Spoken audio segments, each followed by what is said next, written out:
With us, our top story this hour, breaking news. Russia and Ukraine and the EU sign a long-awaited agreement on restarting gas supplies to Ukraine and onwards to Europe.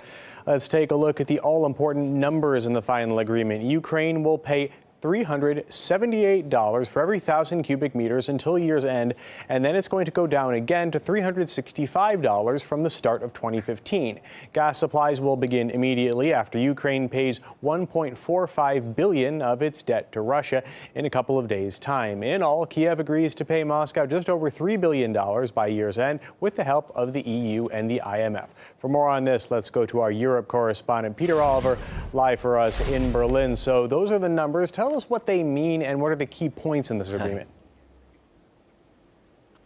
Well, it's been months and months of hard bargaining. At times, it seemed like breakthroughs had been made. Then, well, those doors were closed at the final moment. We were expecting to hear of a decision being made on Wednesday evening. We waited, and then we were told that we were going to have to wait a little longer, at least 24 hours longer. But the agreement has been signed, and it appears that it's an agreement that, well, it's a victory for everybody concerned. Russia gets the price it wants for its gas. Ukraine gets the help it needs to pay off its bills from the IMF in the EU, and the European Union, well, they ensure that gas will be able to transit from Russia through Ukraine into those European countries that need it the most. Europe relies on Russian gas very heavily, with some countries, in fact, getting all of their energy, all of their gas supplies from Russia. So it was important that this was shored up, and it's come really right at the 11th hour.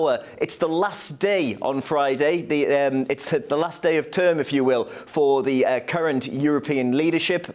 And there was certainly some relieved speeches from the European Commission President, José Manuel Barroso, and the man who's been, well, really the point man on negotiations, the Vice President of the European Commission, Günther Oettinger. Now, Mr. Barroso said that what a way, basically, to end his term as President.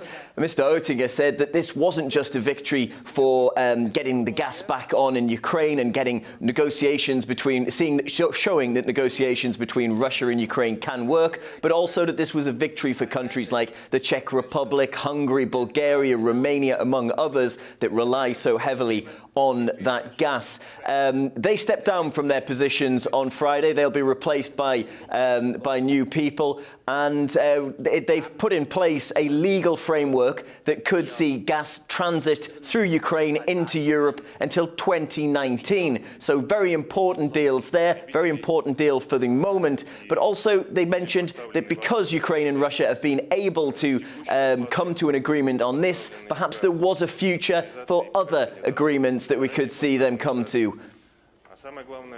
All right, RT's Peter Oliver live in Berlin for us with those details. Thank you.